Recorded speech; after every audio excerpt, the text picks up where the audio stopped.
Welcome to LA Asian Pacific Film Festival produced by Visual Communications. My name is Mia Barnett. I am a features programmer for the festival, and I am zooming in from Tongva Land in Los Angeles. Thank you to all of our partners who made the 36th annual Los Angeles Asian Pacific Film Festival possible.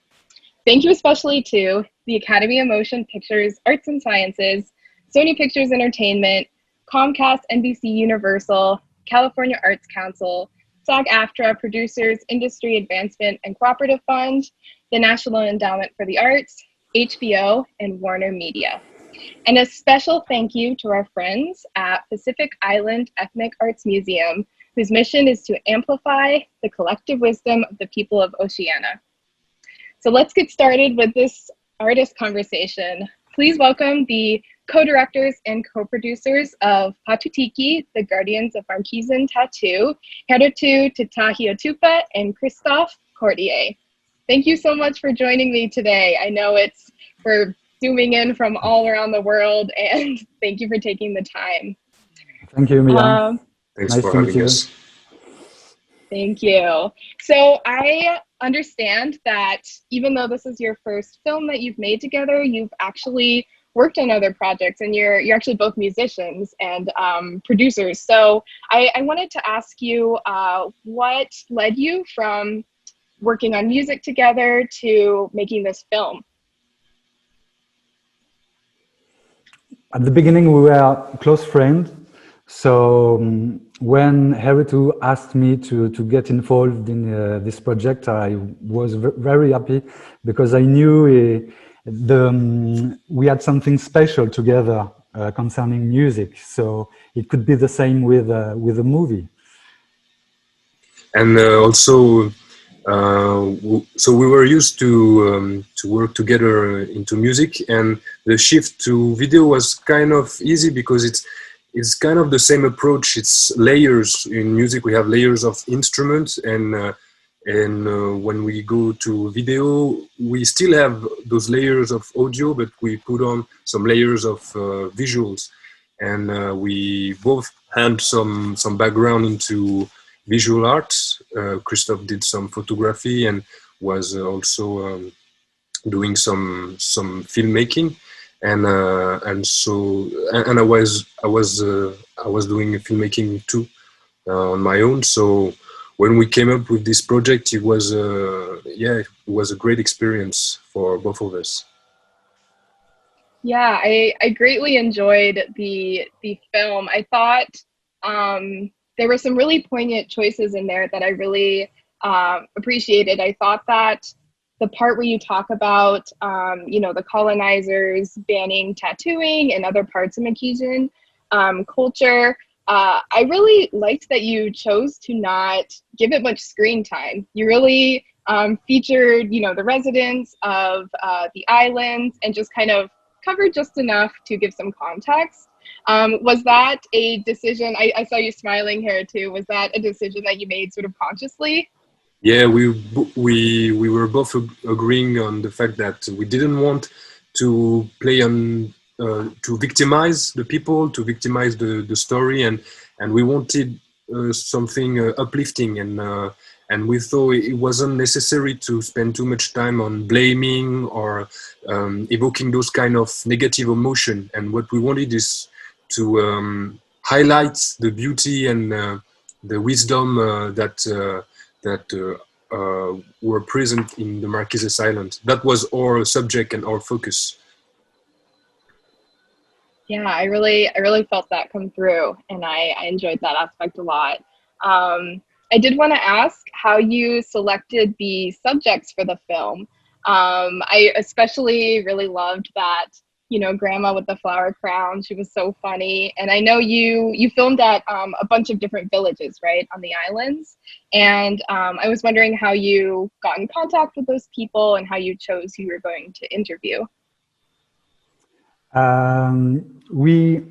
It's funny you ask this question because once the film was finished, we organized with the PATUTIKI Association a travel way back to these places, to these villages, to organize Screenings. screenings.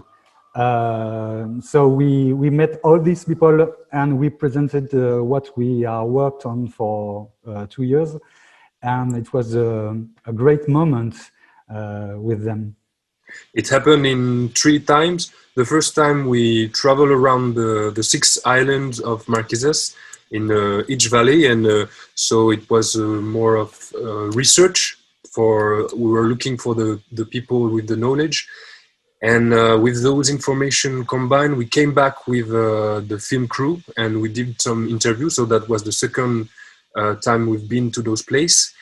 So we filmed the people, and we've been filming over 70 people, because one of our project was using the movie as a way to establish some archives on traditional tattoo knowledge, because a lot of the people in Marquesas Island who have the knowledge are old people, and it's an oral culture. So when they died, the knowledge disappeared. So we decided to film over 70 people, and the choice was made in post-production. So we spent a lot of time in post-production looking for every bit of information that was interesting, and and who were the people we could link together.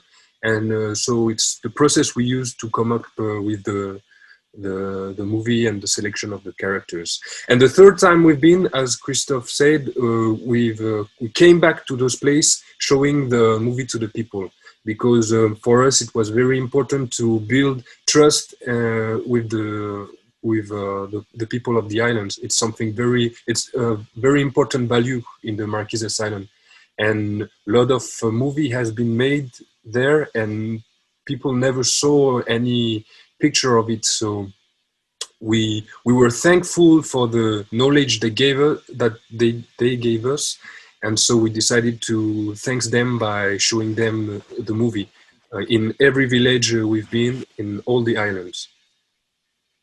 That's really great. I saw that little fun fact on your website, and I love that you took the time to go back to all of the places you've filmed. And was it really well received by people? What did they actually think of the film when they saw it? Everybody was quite happy, and we were a bit nervous about their reaction just before, you know.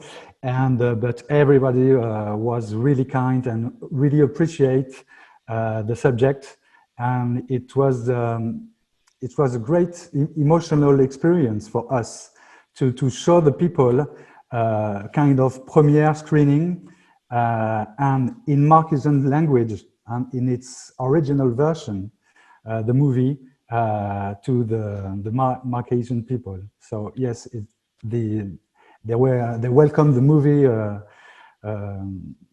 very much.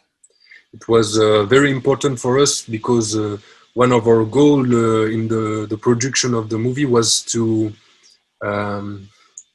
show and share the Marquesan way of being. And so seeing the reaction of the people, like Christophe said, we were very anxious at the beginning. But when we saw people laughing, crying, we knew that they felt, they felt represented as Marquesan people. They felt the Marquesan vibe in the movie, and also, yeah, it's the first movie made in the language, native language, and people were very very happy to experience that. We had also one old lady. She is blind, and she told us that for the first time she understands everything, and she experienced the movie through the sound. But because it was in the native language, she could experience it in her own language, and it was great. Mm-hmm. Yeah. That was one of the key decisions we took at the beginning of the project. We wanted to be as close as possible to the way of thinking of Marxisms. We wanted them to see the documentary in a way as they see themselves, you know. So that's why we wanted to be as close as possible as their way of thinking. And the language was a key element. It's different. For instance, the dominant language is French, but things would have been different using this language to interview them. So we used the native language, and things were totally different, especially with the eldest. With their mother language, they could more deeply express their feelings and their memories. That's was a key choice at the beginning of the project, to do everything in Marxism. I really appreciate how much thought you put into this project, just every step in the way. It seems like you just really wanted to do this right, and what a great measure of success to have it so well received by the people who are featured in the film. That's really great to hear. I was really struck by the scenes from the ceremony where the young man is getting his first tattoo. I thought it was just so beautiful and just shot so well. And I wanted to ask you how much of that was direction from the two of you, and how much was it, you know, the ceremony? And it's kind of a two-part question. Was there any hesitance to put a traditional ceremony like that on film that would be shown around the world?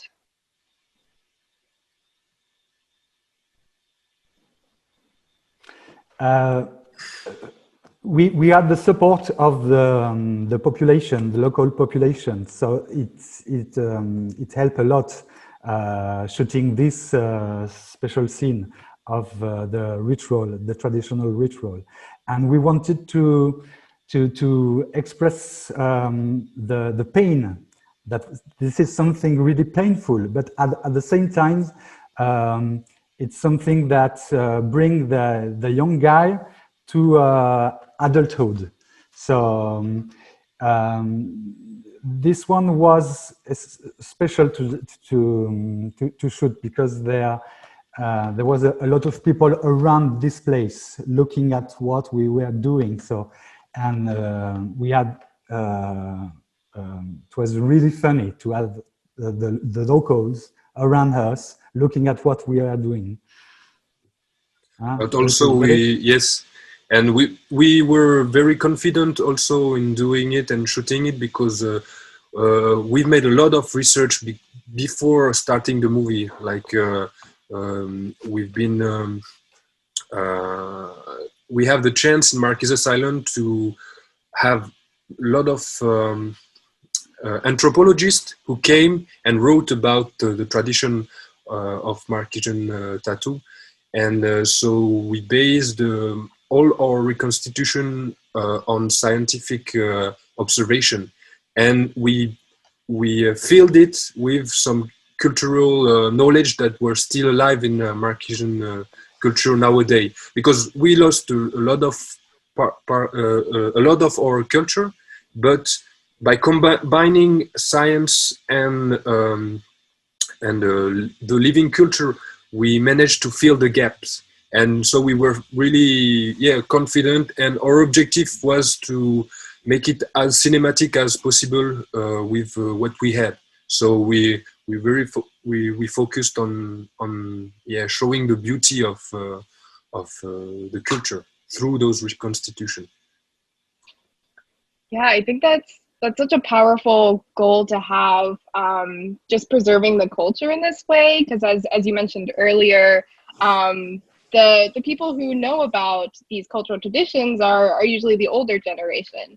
And so, you know, they probably have passed this on to their families, but to just have this film, and I'm sure you have just like hundreds, maybe thousands of hours of interview footage from those 70 people, just to have that to pass to future generations is such a powerful and admirable goal of this project. So I also wanted to ask, so towards the end of the film, some of the subjects are talking about the power of PATUTIKI spreading all around the world. And I know that you two also talk about how people have Marquesian tattoos, but they don't always know about the history or where they come from. And you even show a tattoo convention in France, and there's some people who I'm assuming are not of Marquesian descent getting these tattoos. And so I wanted to ask you what your thoughts are about, you know, people outside of the Marquesas getting PATUTIKI tattoos. And because I know in America, a big conversation is cultural appropriation, right? But I don't want to assume that's the same conversation happening everywhere. So I wanted to ask the two of you your thoughts on that. Well, in Marquesas, we are very happy that people around the world from different cultures want to ink their skin with symbols from our lands, and so it's a real privilege for us. And so in that way, we are more than happy to observe the success of our ancestral arts around the world, and it's something we talk about in the movie. We try to reinterpret the ancient vision of magic, because magic is something that seems far away nowadays, but in the vision of the ancient people, it's something that we are living every day, and still now we are. And this magic is the beauty, is everything that makes something special. And so by this success, we are observing the power of the magic from those tattoos, because those tattoos has been created by magicians. Those people who were tattooing for thousands of years those symbols, they did that in a spiritual through spiritual ritual by invoking gods, and so they put the power of the gods into those symbols. And the success, the beauty of this art and its success nowadays is showing that there is still magic in those symbols. And so it's something to be to be happy about, I don't have the word, but to be happy. But in the meantime, you're right to talk about cultural appropriation, because for us, it's not a problem that people get those tattoos. It's a pride for us. But the problem is when some people, how to say, take appropriation, like they say those symbols are from elsewhere, from another place, or call it by other names, or giving some other meanings, and by this way are kind of changing the meaning and the origin of the symbols. There, I think it's something that we can call a cultural appropriation, and it's something that by doing this movie, we wanted people to get informed and stop making those mistakes, and realize where those symbols come from and what is their meaning. What are that was one of the main motivation at the beginning of the project, to make people know where these symbols are from. They have a certain success. Everybody knows these symbols. They are becoming more and more popular, but few people knows where they are come from. So we wanted to tell the story behind those symbols, those tattoo patterns. And Marquesan people are very generous with their culture. It's a fundamental value in Marquesas. So it's not a problem for them to see people around the world. To share. They want to share, but they are so disappointed when they hear and they hear mistake about the place where it comes from. So I know that most of them are very sad about that. So we wanted to make people understand where those symbols of Patutiki comes from. And as Christophe said, it really was the goal of the movie, because we are in a bigger project. This our real goal is to enable those symbols to get preserved in the UNESCO, get into the how to say World Heritage. yeah, as word heritage. Intangible World Heritage. Yes, and so the movie was one element to on this path. So this is our path to enable those symbols to get protected to the UNESCO. And by doing this movie, the goal of the movie was to show the world what are those symbols and where they come from. It's information. Yeah. Mm-hmm. Yeah, I definitely felt that come through in the film. I think that when you're explaining all of the different aspects of the, tattoo designs and where they come from, and you really go in to explain what tiki means, I think that, I got the feeling of what the Marquesian people are like. I got the history of the tattoos. I got the symbolic meanings. I almost wanted more of it. I wanted like 30 minutes more of this film. But I have to say, I really, really enjoyed it. And I felt that magic. And I just want to thank you so much for sharing this film with the world. And I want to also thank you for joining us here tonight to have this conversation. Cool. Thank you. Thank you, Mia. Thank you. So that is a wrap for us. Don't forget that 2020 marks the 50th anniversary for visual communications. So please consider making a donation to our VC50 celebration campaign. And Visual Communications is a 501c3 charitable nonprofit organization. So your donation is 100% tax deductible and goes directly to supporting VC's year-round artist programming. And to keep an eye on the rest of the schedule for the film festival, please visit festival.bcmedia.org. Thank you so much, everyone. Thank you, Mia.